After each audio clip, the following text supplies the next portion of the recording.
Te voy a contar una leyenda, la leyenda del hacedor de círculos. ¿Me seguís? ¿Sí? Bien. Dice así: los niños pequeños danzaban bajo el fuerte aguacero como si fuera la primera vez que vieran llover. Espérame, conténtanos. Y lo era.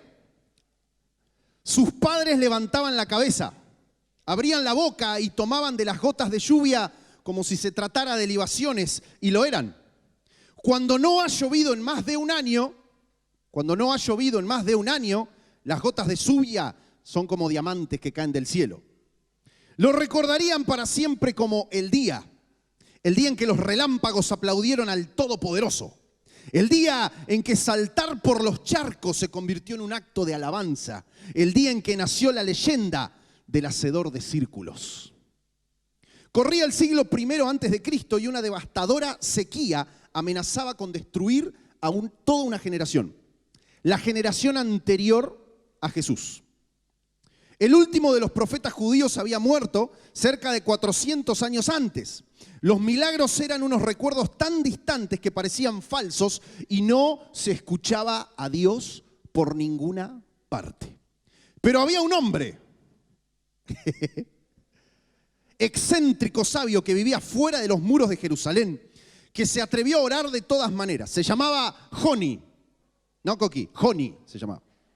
Y aunque el pueblo ya no podía escuchar a Dios, él sí creía que Dios aún lo podía escuchar a él. Cuando llueve con frecuencia, la lluvia no es un pensamiento principal, pero durante una sequía es en lo único en lo que se piensa. Y Joni era la única esperanza del pueblo, famoso por su capacidad para orar pidiendo lluvia. Sería aquel día, el día, cuando Joni se ganaría su apodo. Con un cayado de 1,80 m en la mano, ponele, Joni comenzó a girar como si fuera un compás de matemáticas. Su movimiento circular era rítmico y metódico. 90 grados, 180 grados, 270 grados, 360 grados. Nunca alzó la mirada mientras la multitud lo observaba. Después de lo que parecían horas, pero solo habían sido unos pocos segundos, Joni se paró dentro del círculo que había trazado. Entonces cayó de rodillas y levantó las manos al cielo. Con la autoridad del profeta Elías, que había hecho que cayera fuego del cielo, Joni llamó a la lluvia para que cayera. Señor del universo, juro ante tu nombre que no me voy a mover de este círculo hasta que estos tus hijos no vean tu misericordia. Aquellas palabras hicieron que un escalofrío recorriera la espina dorsal de todos los que lo pudieron oír aquel día. No era solamente el volumen de su voz, era el tono de su autoridad. Sin señal alguna de duda, aquella oración no se había originado en sus cuerdas vocales. Como el agua que brota de un pozo artesano, las palabras fluyeron desde lo más profundo de su alma. Su oración era decidida pero humilde, confiada pero mansa, expectante sin ser arrogante. Y entonces sucedió. Al mismo tiempo que su oración ascendía a los cielos, las gotas de lluvia comenzaron a descender a la tierra. Una exclamación entrecortada recorrió a los miles de personas que se habían congregado rodeando en círculo a Joni. Todos los rostros se alzaron al cielo, mientras las primeras gotas de agua descendían de lo alto, pero Joni permanecía con la cabeza inclinada. La gente se regocijaba con cada gota que caía, pero Joni no estaba satisfecho con una simple llovizna. Arrodillado aún dentro del círculo, Joni levantó la voz por encima de las exclamaciones de celebración. Señor, yo no oré por una lluvia así. Yo oré por una lluvia que llene pozos, cisternas y cavernas. Y la llovizna se convirtió en una lluvia tan torrencial que los testigos presenciales decían que no había ninguna gota de agua que no fuera menor que el tamaño de un huevo. Llovía con tanta fuerza y tan continuamente que la gente huyó al monte del templo para escapar a las inundaciones repentinas. Joni se quedó orando dentro de su gran círculo y una vez más levantó su osada petición.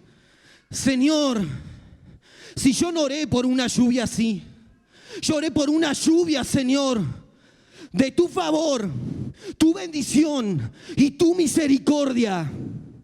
Entonces, como una de esas lluvias bajo el sol, bien proporcionadas en medio de una tarde caliente y húmeda de agosto, comenzó a llover mansa y pacíficamente. Cada gota de lluvia era una señal de la gracia de Dios. Y no solo empapaban la piel, sino que empapaban de fe el espíritu. El día antes del día había sido difícil creer. El día después del día era imposible no creer. Por fin la tierra se convirtió en barro y después en tierra otra vez. Una vez saciada la sed, la multitud se dispersó y el hacedor de lluvia regresó a su humilde casucha en las afueras de Jerusalén. La vida volvió a la normalidad, pero había nacido la leyenda del hacedor de círculos. Joni fue celebrado como héroe local por el pueblo cuya vida él había salvado. Pero en el Sanedrín, los fariseos, los religiosos de la época, hubo quienes pusieron en duda al hacedor de círculos.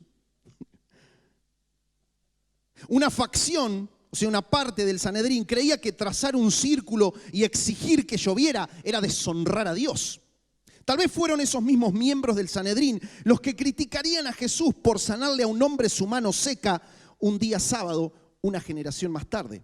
Amenazaron a Joni con excomulgarlo, pero como no había manera de repudiar el milagro, Joni terminó siendo honrado por su acto de valentía en la oración. La oración que salvó a una generación fue considerada como una de las oraciones más significativas en la historia de Israel. El círculo que él trazó en la arena se convirtió en un símbolo sagrado. Y la leyenda de Joni, el hacedor de círculos, permanece para siempre como un testamento a favor del poder que tiene una sola oración para cambiar el curso de la historia.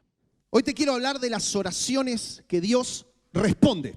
El autor de este libro encontró esta leyenda, esta historia, en un libro viejísimo judío. Es un libro de leyendas judías y está esa historia ahí. Una leyenda es una historia que puede ser cierta o no. Y eso suele pasar con las historias, con las leyendas, ¿viste? Las leyendas se suelen agrandar, pero se mantienen en el tiempo. Pero las leyendas generalmente tienen algo de verdad. Y yo vi algo parecido en la Biblia con respecto a esta historia. Vi mucha similitud con historias bíblicas que sabemos que son reales. Y te quiero compartir una que está en Éxodo. Vamos a ir al primer versículo. Vamos a leer algunos versículos salteados de la primera parte. Muy bien, el 2, el 3, el 7 y así.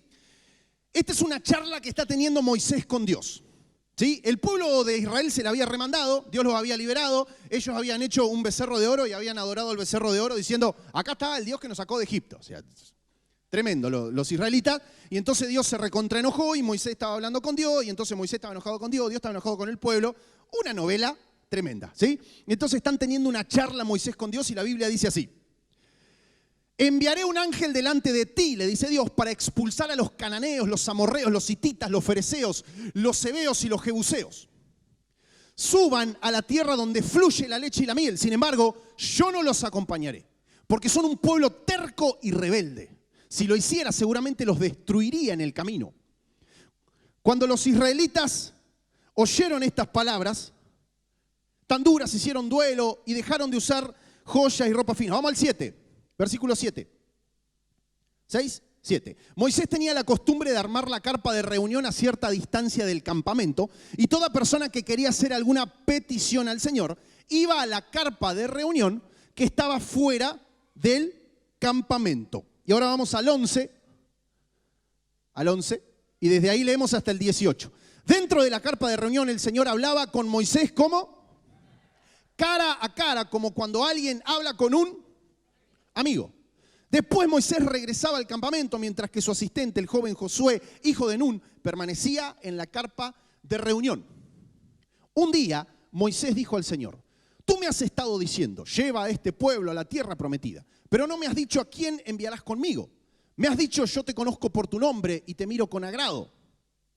Si es cierto que me miras con buenos ojos, permíteme conocer tus caminos para que pueda comprenderte más a fondo y siga gozando de tu favor. Y recuerda que esta nación es tu propio pueblo. El Señor le respondió, yo mismo iré contigo, Moisés, y te daré descanso, todo te saldrá bien. Entonces Moisés dijo, si tú mismo no vienes con nosotros, no nos hagas salir de este lugar.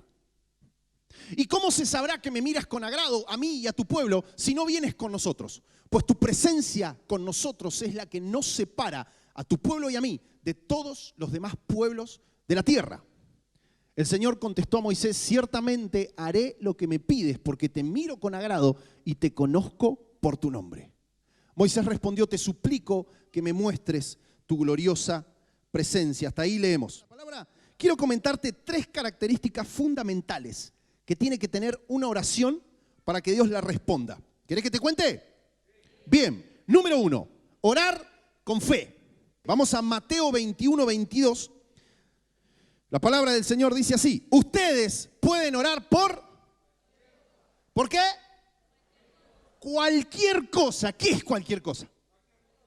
La NBI dice por todo. Por todo. Y si tienen fe, la recibirán. Entonces, ¿hay cosas que no le podamos pedir al Señor? Podemos orar por cualquier cosa, pero ¿cuál es el requisito? Si oran con fe, la otra versión dice creyendo, todo lo que pidan al Padre en mi nombre, creyendo, ¿sí?, la recibirán.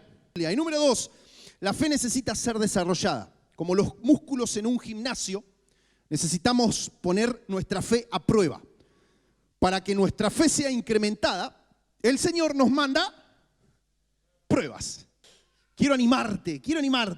No sé, viene un diagnóstico médico. No, me acuerdo, nos quedó grabado, el apóstol Ledesma una vez declaró: hay que cambiar los diagnósticos por promesas. Viene un diagnóstico de enfermedad, de muerte, de alguna situación complicada de salud. No, la palabra de Dios dice otra cosa y yo le creo a la palabra de Dios. Cuando vos reaccionás con esa fe, tu fe está siendo incrementada. Tu fe está creciendo. Amén. Vamos a levantar oraciones de fe. Ahora, Dios no tiene problema con que tu oración venga con enojo. Dios no tiene problema con que vos vayas a orar enojado con Dios, enojado con la situación, enojado con alguna persona. Dios no tiene problema con que tu oración venga con queja. Dios no tiene problema. Lo que a Dios no le agrada es que tu oración venga con duda o con lástima. ¿No me crees? ¿No? Te lo voy a mostrar con la palabra. Vamos a Salmo 142, versículo 1 y 2. La Biblia dice así: a voz en cuello al Señor le pido ayuda. A voz en cuello al Señor le pido compasión. Versículo 2. Ante Él expongo mis quejas. Ante Él expreso mis angustias. El Señor no tiene problemas de que vayas a quejarte delante de su presencia. Lo que no le cabe es que te vayas a quejar a cualquier otro lado. ¿Querés que te diga el número 3? Y ahora capaz que viene la parte más complicada, la parte un poquito más compleja. Porque aparte de orar con fe y orar de manera específica, tenemos que orar según su voluntad. Si querés orar oraciones que Dios responda, tenés que orar según su voluntad. Vamos a 1 de Juan 5, 14 y 15. La palabra del Señor dice: esta es la confianza que tenemos al acercarnos a Dios, que si pedimos conforme a Él nos oye. Y si sabemos que Dios oye todas nuestras oraciones, podemos estar seguros de que ya tenemos lo que le hemos pedido. ¿Cómo hay que orar entonces? Según su voluntad. Podemos estar seguros de que si oramos según su voluntad, Él nos escucha y Él nos va a responder, ¿sí? Vamos a poner un ejemplo. Yo estoy pasando por una enfermedad. Yo puedo estar preguntándome, quizás es la voluntad de Dios que yo pase por esta enfermedad. ¿Eso es su voluntad?